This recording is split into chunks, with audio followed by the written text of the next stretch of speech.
ತುಂಬ ದಿನಗಳ ನಂತರ ಮರಳಿ ಬಂದ ತನ್ನ ಅಕ್ಕನ ಜೊತೆಗೆ ಆಯುಷ್ ತುಂಬ ಖುಷಿಯಿಂದ ವಾರದ ಮಾತುಗಳನ್ನು ಹೇಳಿ ಅವಳನ್ನು ನಗಿಸುತ್ತಾ ಅವಳ ಮಡಿಲಲ್ಲಿ ಮಲಗಿದ್ದ. ಅರು ಬಾವ ಒಳ್ಳೆ ಮೂವಿ ಹೀರೋ ಹಾಗೆ ಇದ್ದಾರೆ ಕಣೆ. ಅವರ ಜಿಮ್ ಬಾಡಿ ಸೂಪರ್ ಕಣೆ. ಹೌದು ಬಾವ ಹಾಗೆ ಬಾಡಿ ಮೇಂಟೈನ್ ಮಾಡಿದ್ದಾರಲ್ಲ, ಏನು ತಿಂತಾರೆ? ನಂಗೂ ಹೇಳೆ. ನಾನು 10th ಮುಗಿಸಿ ಕಾಲೇಜ್ಗೆ ಹೋಗುವಷ್ಟರಲ್ಲಿ ಬಾವನ ಹಾಗೆ ಆಗಬೇಕು.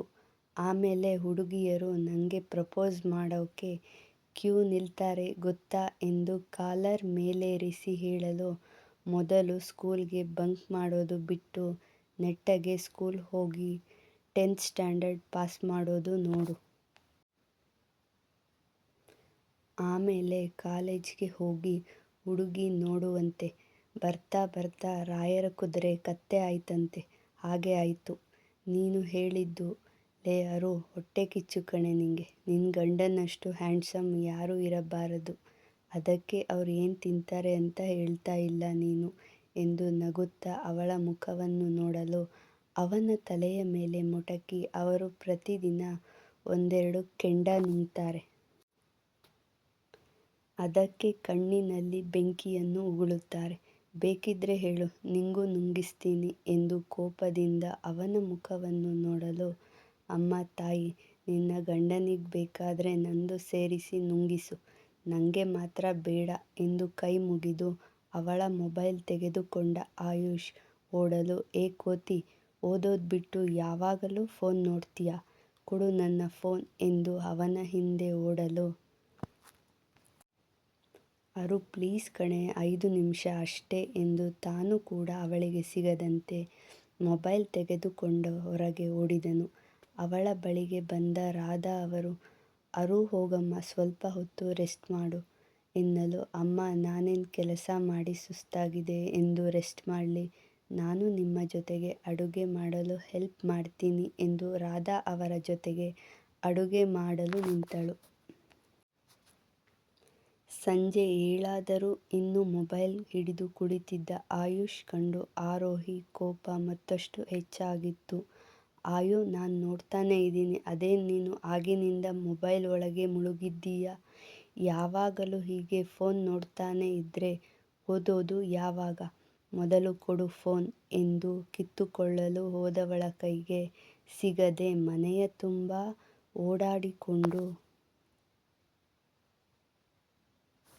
ಅರು ಪ್ಲೀಸ್ ಕಣೆ, ಇನ್ನೊಂದು 5 ಮಿನಿಟ್ಸ್ ಅಷ್ಟೇ ಅಮ್ಮ ಪ್ಲೀಸ್ ನಿಮ್ಮ ಮಗಳಿಗೆ ಹೇಳಿ ಎಂದು ರಾಧಾ ಅವರ ಮುಖವನ್ನು ನೋಡಲು, ಏ ಕೋತಿ, ನಿಮ್ಮಕ್ಕನ ಮೊಬೈಲ್ ಅವಳಿಗೆ ಕೊಟ್ಟು ಹೋಗಿ ಓದು, ಬೆಳಗ್ಗೆಯಿಂದ ಆ ಹಾಳಾದ ಮೊಬೈಲ್ ನೋಡಿ ನೋಡಿ ಕಣ್ಣಿನ ಗತಿ ಏನಾಗಬೇಕು ಎಂದು ಕೋಪದಿಂದ ಹೇಳಲು, ನೋಡು ಆಯು, ಅಮ್ಮ ಕೂಡ ಅದನ್ನೇ ಹೇಳ್ತಾ ಇರೋದು. ಈಗ ಸುಮ್ಮನೆ ಮೊಬೈಲ್ ಇಟ್ಟು ಓದಲು ಹೋದ್ರೆ ಸರಿ, ಇಲ್ಲ ಅಂದ್ರೆ ಎಂದು ಅವನ ಹಿಂದೆ ಓಡಲು ಅವನು ಅವಳ ಕೈಗೆ ಸಿಗದಂತೆ ಮನೆಯ ಸುತ್ತ ಓಡಾಡುತ್ತಿದ್ದ. 7:30 ಸುಮಾರಿಗೆ ಒಳಗೆ ಬಂದ ಅರ್ಜುನ್ಗೆ ಆಯುಷ್ ಹಿಡಿಯಲು ಓಡಿ ಬಂದ ಆರೋಹಿ ಕೈಗೆ ಸಿಗದೆ ಅರ್ಜುನ್ ಹಿಂದೆ ನಿಂತನು. ಅರ್ಜುನ್ ಬಂದಿದ್ದು ಅರಿವಿರದ ಆರೋಹಿ ಜೋರಾಗಿ ಓಡಿ ಬಂದಳು. ಅರ್ಜುನ್ಗೆ ಡಿಕ್ಕಿ ಹೊಡೆದು ಇನ್ನೇನು ಕೆಳಗೆ ಬೀಳಲು ಹೋದವಳ ನಡುವನ್ನು ಬಳಸಿ ಅವಳನ್ನು ಬೀಳದಿರುವಂತೆ ಹಿಡಿದುಕೊಂಡನು. ಇನ್ನೇನು ಕೆಳಗೆ ಬಿದ್ದೆ ಎಂದು ಕಣ್ಣು ಮುಚ್ಚಿ ನಿಂತವಳಿಗೆ ಎಷ್ಟು ಹೊತ್ತಾದರೂ ತಾನು ಕೆಳಗೆ ಬೀಳದೇ ಇದ್ದಿದ್ದು ಕಂಡು ಕಣ್ಣು ತೆರೆದವಳಿಗೆ ತನ್ನನ್ನು ಅವನ ಬಾಹುಗಳಲ್ಲಿ ಬೀಳದಂತೆ ಬಂಧಿಸಿ ಹಿಡಿದು ತನ್ನನ್ನೇ ನೋಡುತ್ತಿದ್ದ ಅರ್ಜುನ್ ಕಂಡು ಒಂದು ಕ್ಷಣ ಅವನ ನೋಟಕ್ಕೆ ಭಯವಾದರೂ ಅವನ ತೋಳಿನ ಆಸರೆಯಲ್ಲಿದ್ದವಳಿಗೆ ನಾಚಿಕೆ ಆವರಿಸಿತು.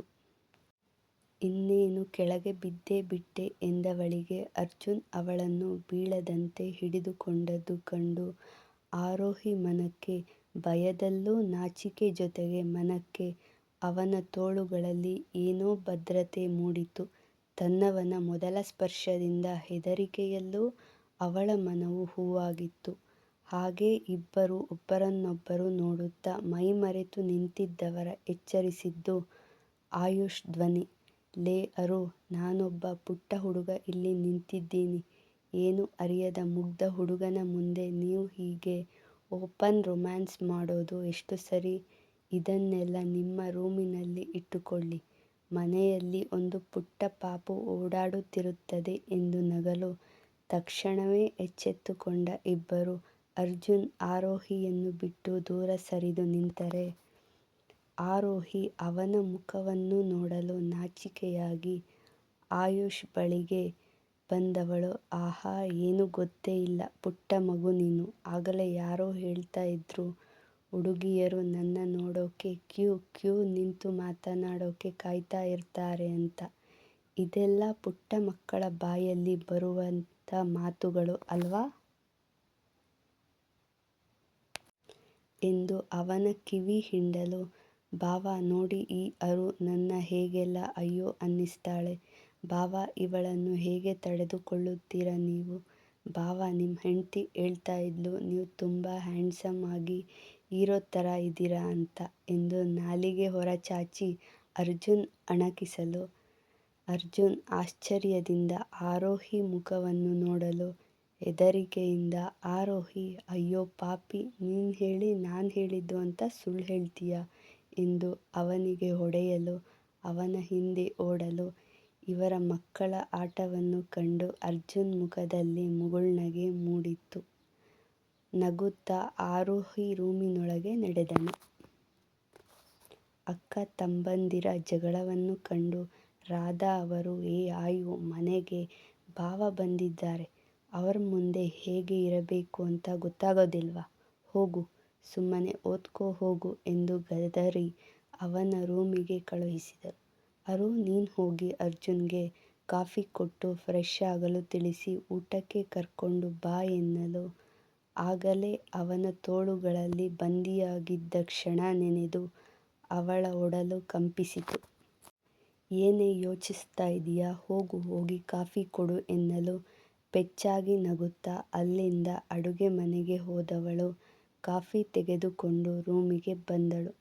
ಆರೋಹಿ ಹೆದರಿಕೆಯಿಂದ ಅವಳ ಅಂಗೈ ಬೆವರಲು ತನ್ನ ಸೀರೆ ಸೆರಗು ಮುಷ್ಟಿ ಕಟ್ಟಿ ಹೆದರಿಕೆಯಿಂದ ರೂಮಿಗೆ ಬರಲು ಅರ್ಜುನ್ ಬಾತ್ರೂಮ್ನಿಂದ ಮುಖ ಒರೆಸಿಕೊಂಡು ಹೊರಗೆ ಬಂದವನಿಗೆ ನಡುಗುತ್ತಾ ತಲೆ ತಗ್ಗಿಸಿ ಕಾಫಿ ಕಪ್ ಹಿಡಿದು ಸುಮ್ಮನೆ ನಿಂತಿದ್ದ ಆರೋಹಿ ಕಂಡು, ಅಲ್ಲ, ಇವಳಿಗೆ ನನ್ನ ನೋಡ್ತಾ ಇದ್ದಾಗೆ ಅದು ಏನಾಗುತ್ತದೆ?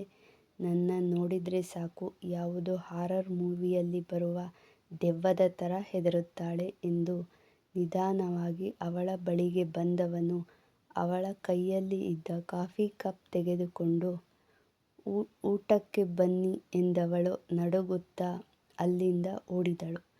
ಜೋರಾಗಿ ಓಡಲು ಹೋದವಳ ಹಣೆಗೆ ಬಾಗಿಲು ಜೋರಾಗಿ ತಾಗಲು, ಅಮ್ಮ ಎಂದು ತಲೆ ಉಜ್ಜಿಕೊಂಡು ನಿಂತವಳ ಬಳಿಗೆ ಆತಂಕದಿಂದ ಓಡಿ ಬರುತ್ತಿದ್ದ ಅರ್ಜುನ್ ಕಂಡು ಮತ್ತಷ್ಟು ಹೆದರಿಕೆಯಿಂದ ಜೋರಾಗಿ ಓಡಿಹೋದಳು. ಈಡಿಯಟ್ ತಂದು, ಅಷ್ಟು ಜೋರಾಗಿ ಏಟ್ ಬಿದ್ರೂ ಬುದ್ಧಿ ಬರಲ್ಲ ಇವಳಿಗೆ ಎಂದವನು ಅವಳು ತಂದುಕೊಟ್ಟ ಕಾಫಿಯನ್ನು ಕುಡಿಯುತ್ತಾ ಕುಳಿತನು.